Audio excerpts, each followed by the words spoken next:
নমস্কার,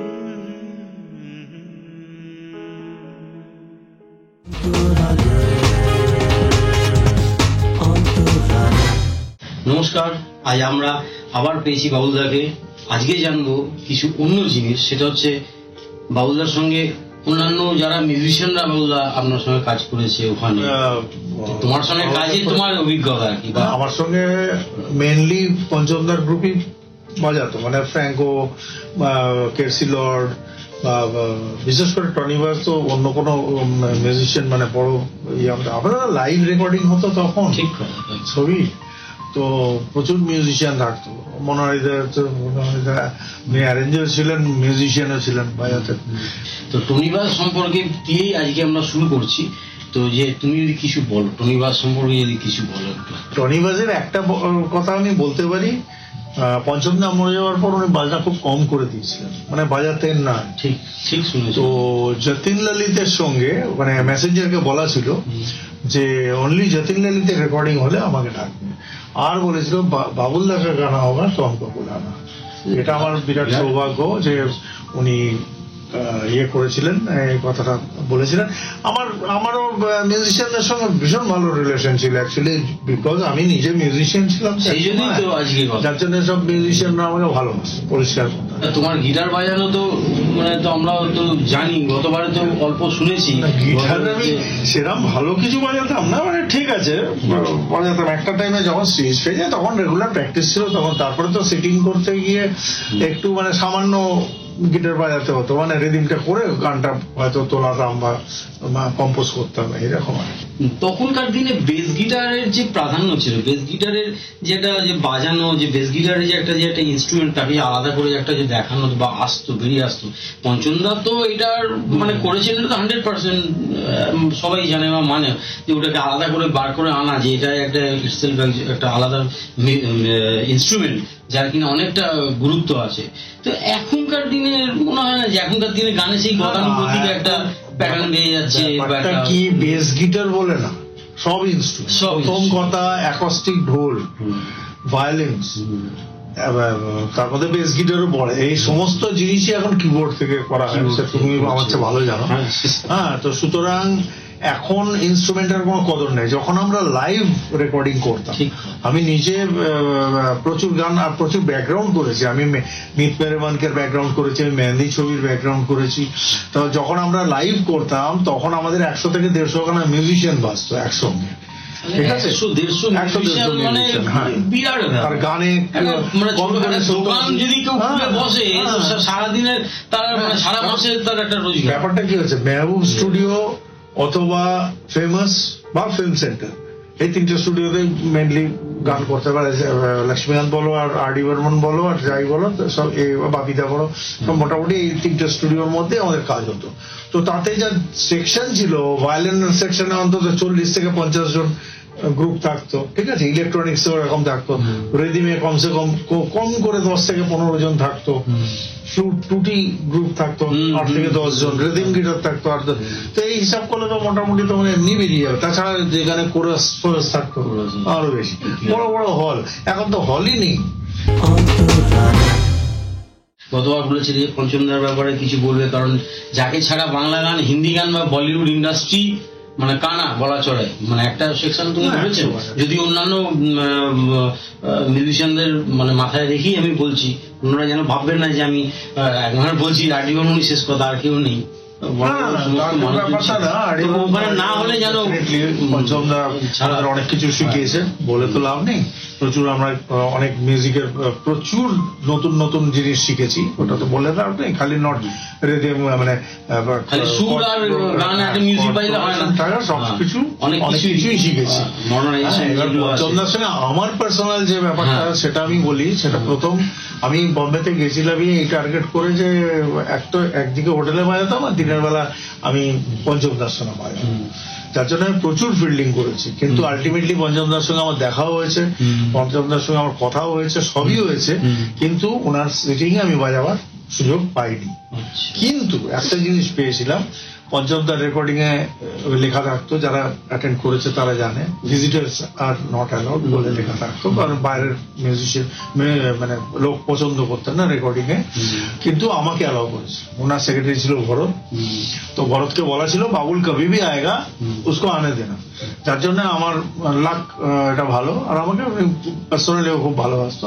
মানে একটা গানের পরে খুবই মানে কথা আমার লজ্জাজনক কথা আমার জন্য, মানে গানটা হয়ে গেল, তারপর আমার কিরে বাবুল কেমন হয়েছে, ভালো হয়েছে, তো এটা তো খুব মানে বাজে লাগে শুনতে। মানে পঞ্চমদা আমাকে জিজ্ঞেস করছে কি কেমন হয়েছে, তো এইগুলো আমরা শিখেছি।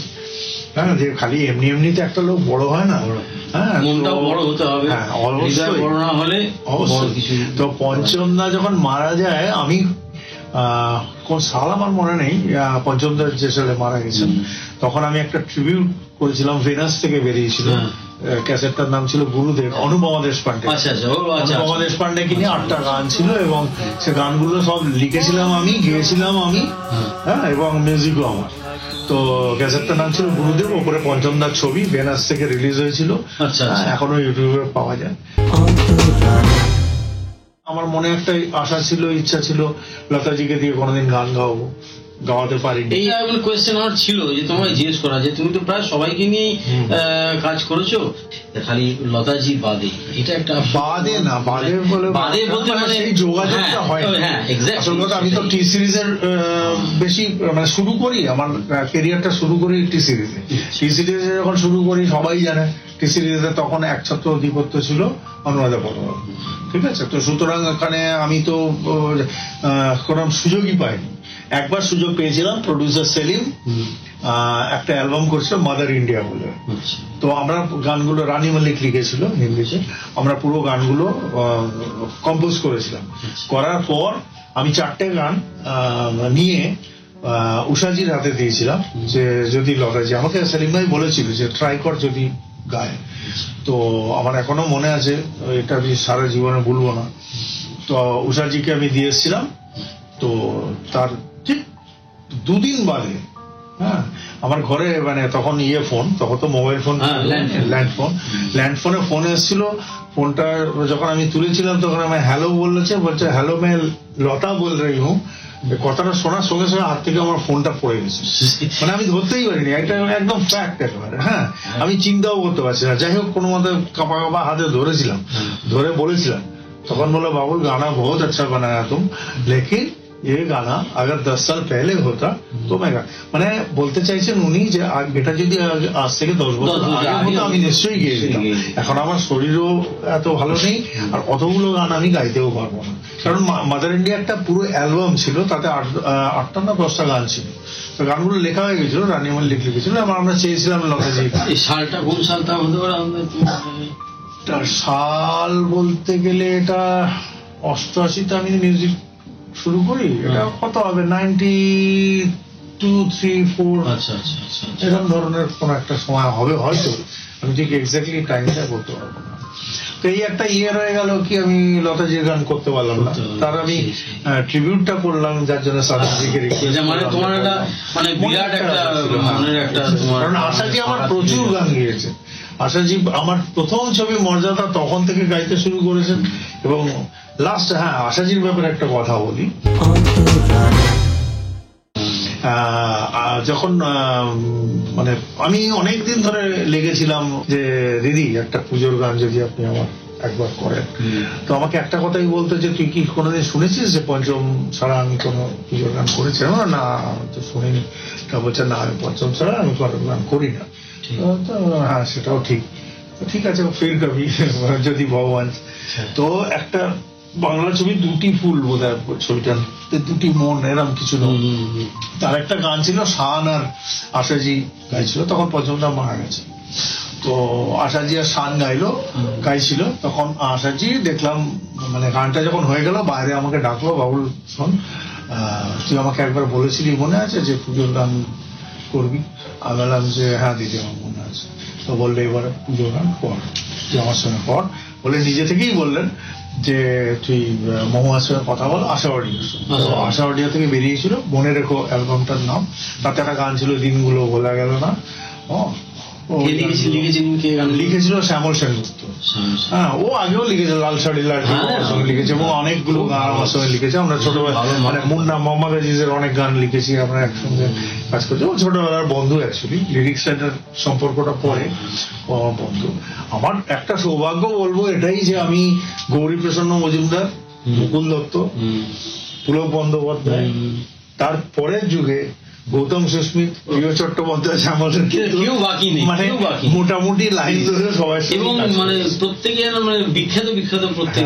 মুকুল দাস সঙ্গে আমি কাজ করেছিলাম ইয়েতে, দেবদাসে প্রথম করেছিলাম, পুজোর গান করেছিলাম একটা, পরে দেবদাসে শক্তিদার পেছনেও অনেকদিন ফিল্ডিং করেছিলাম, যদি একটা চান্স পাই।